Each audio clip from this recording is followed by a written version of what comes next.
Yo, what's going on everybody? It's Zombie, and welcome back y'all to another one of my videos. And in today's video, guys, we are going to be looking at probably the biggest Mighty Omega update that we've gotten in quite a long time. There's a lot of new and interesting stuff that I'm going to be talking about in today's video. A lot of it is just my thoughts and opinions on some of the pros and the cons that I think have come with the update. But without further ado, guys, let's go ahead and hop right into this video. This is going to be a little bit of a long one, but let's go ahead and get right into this and not waste any more of y'all's time. So starting off with the good and then ending with the bad, because I want to talk about the cons of this update last. One thing that caught my eye very early on in the update notes was that prices for clan rerolls have actually been reduced. Primary style switches also got changed. This is editing Zombie here, putting this note in because my dumbass forgot to put it in the video or the script.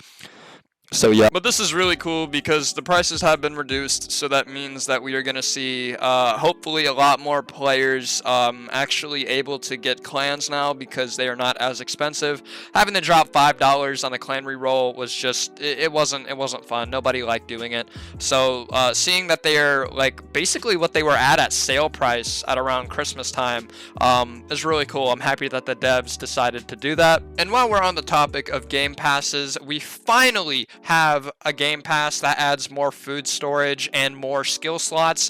Holy shit, I've been asking for this for months, years even, but just really months. But the point is that we finally have a way to add more food to our inventory. My biggest problem with Mighty Omega was that we could only have like 8 food slots of one item, and like it just made training so much more annoying because having to stop and restock on food was one of the worst parts of this game.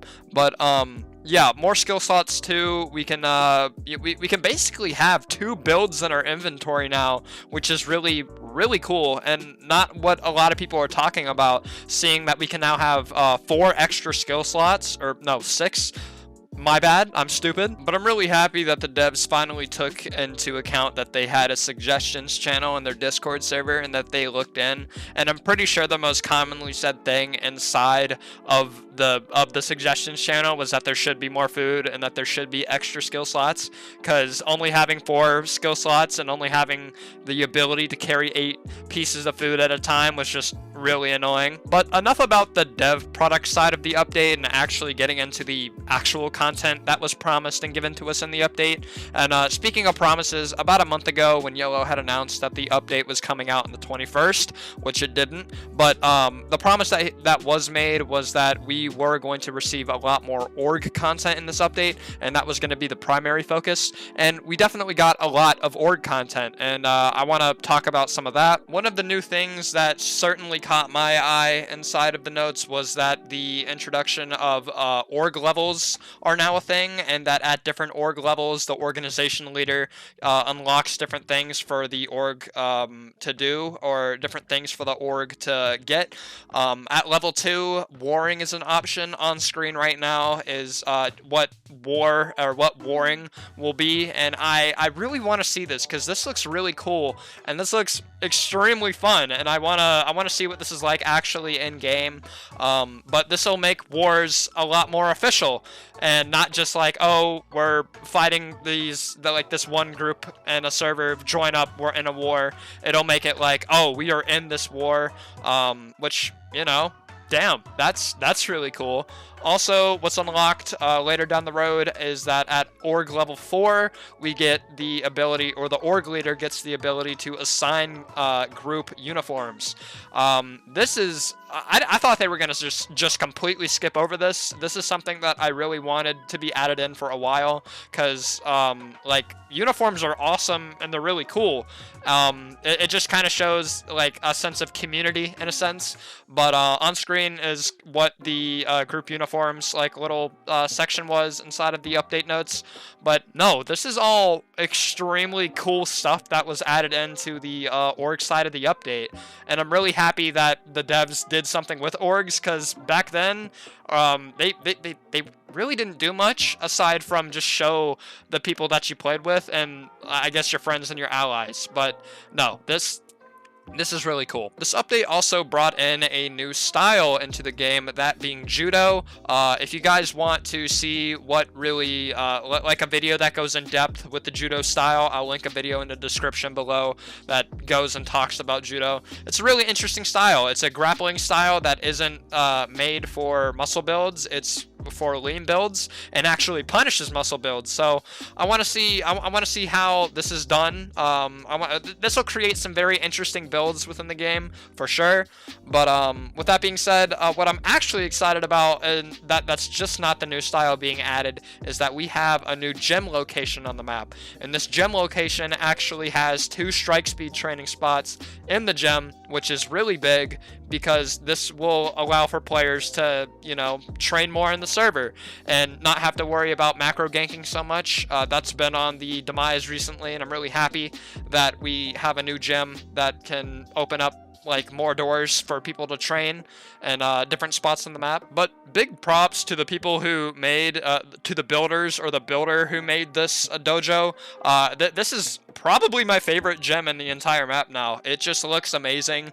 There's so much. It just looks really great. Good job. You guys did really good here. And last but not least, just wrapping up the pros of this update, I do want to talk about the Mikazuchi rework.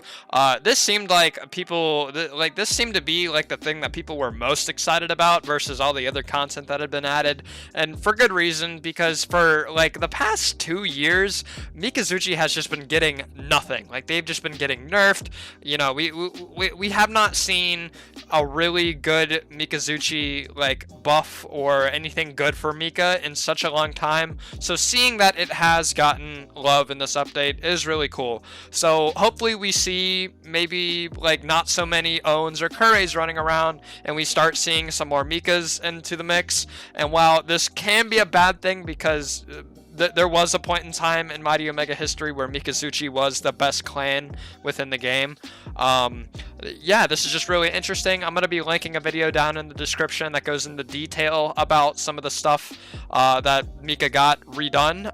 It's all really cool. It's all really interesting, and yeah. So with that being said, and getting into the cons of the update and moving away from the pros, because there were a few things that I didn't like about the update. Not a lot, but there were just a few things that I didn't like. One being, I mean, pretty obvious, but the update being delayed being one of them. We were promised that the update was going to be delivered to us on February the 21st, but then got moved to the 25th, so 4 days later. And it's just something that I wish the devs would do, is just to live up to their promises. You know, the update was good, so I'm not shitting on the update. I'm more or less just saying, hey, can you guys just give us like release it when you say you're gonna release it, and don't delay it. So YOLO, please don't delay, you know, all that fun stuff. But no, for a lot of people and people like me who had the schedule off of work, it was a big kick in the nuts, because we waited all day for we scheduled off of work, and we got told very early on in the day that the update was going to be pushed out.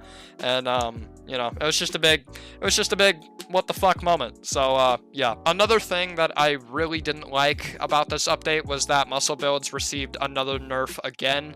I am not a muscle build myself, but I do play with some muscle builds. There are a bunch of muscle builds in my org, so seeing them receive another nerf is just like it's like, what the hell, you know? Because I don't like forcing as somebody who plays games, devs who force players to play a specific way, it just isn't fun, because nobody wants to specifically play meta, and by no means is muscle meta. And in today's Mighty Omega, muscle is definitely not the meta at all.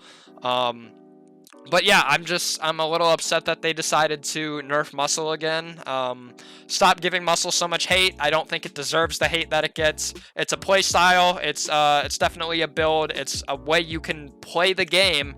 And I feel like the devs are slowly trying to push everybody towards lean, which I'm not really happy about. So yeah. Now, I wanted to put this section in the last part of the video because this is probably going to change. So as of 4:35 p.m. on February 26, 2024, the Worm Sewer Raid is currently not in Mighty Omega. I don't know if it was removed to have it redone, or if it's super rare to find. But the worm sewer raid is just not in the game. I could not find it when I was doing contracts at 12 today. But yeah, add worm back in the game. This was like one of the best raids, and now Koei is basically unobtainable if it is removed from the game. So yeah, hey devs, put worm sewers back in the game. So yeah guys, that's gonna do it for today's video. I appreciate you guys taking the time out of your day to listen to me basically yap for 10 minutes straight. For those people who are still here watching the video, if you guys wouldn't mind going ahead and supporting the channel real quick by liking the video and subscribing to the channel, it'd mean a lot. This video did take a while to make, but yeah, make sure to comment down below. Tell me what you guys think about this update, what you guys are excited to see, maybe some future content that the devs are gonna drop. Like just comment down below. Let's have a discussion in the comments and all that fun stuff. But yeah guys, without further ado, I'm gonna go ahead and end today's video. Like I said, thank y'all for watching, and I will catch y'all in the next one. Peace out.